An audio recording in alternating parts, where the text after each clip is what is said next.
Pour la lecture d'un communiqué du gouvernement. Bonsoir, monsieur le ministre. Bonsoir. Avec vous, la lecture de ce communiqué. Merci infiniment. Au nom de nos plus hautes autorités, j'ai l'insigne honneur de délivrer le communiqué numéro 030 du gouvernement de transition.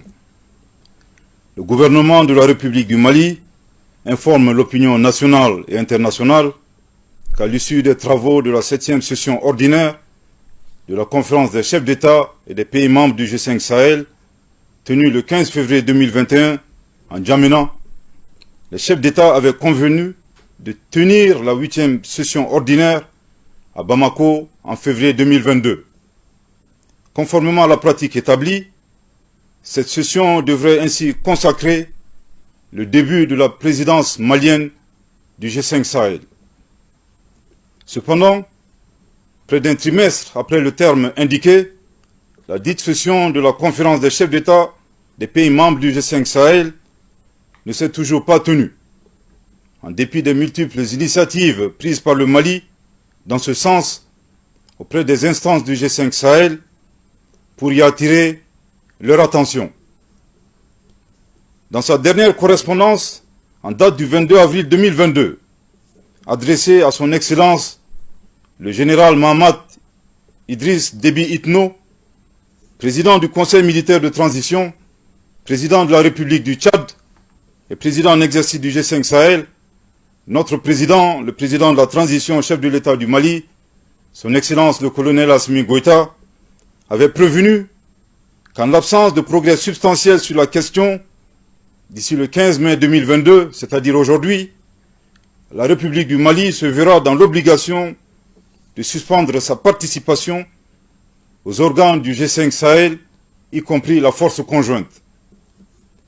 Le gouvernement de la République du Mali rappelle que la non-tenue à Bamako de la 8e session ordinaire de la conférence des chefs d'État des pays membres du G5 Sahel, ainsi que les réunions statutaires des autres organes, constitue une violation d'une décision prise par l'institution, mais aussi celle des textes de base du G5 Sahel. Le gouvernement de la République du Mali rejette fermement l'argument d'un État membre du G5 Sahel qui avance la situation politique interne nationale pour s'opposer à la présidence malienne du G5 Sahel. En effet, aucun texte juridique du G5 Sahel ne prévoit des restrictions contre un État membre sur la base de sa situation politique nationale. En la matière, aucune disposition des textes de cette institution ne prévoit qu'elle puisse également endosser des sanctions ou restrictions édictées par d'autres organisations à l'endroit d'un État membre. L'opposition de certains États du G5 Sahel à la présidence du Mali est liée aux manœuvres d'un État extra-régional visant désespérément à isoler notre pays, le Mali.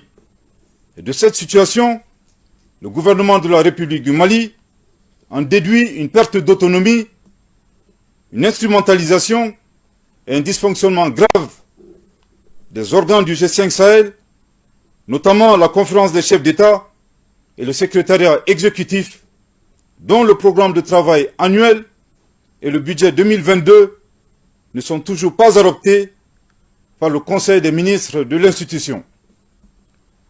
L'instrumentalisation d'une institution comme le G5 Sahel, dont le mandat est de mutualiser les moyens pour garantir les conditions de développement et de sécurité dans l'espace des pays membres, est fondamentalement contraire aux intérêts de nos pays et de nos peuples, qui font face à d'importants défis dans le domaine de la lutte contre le terrorisme.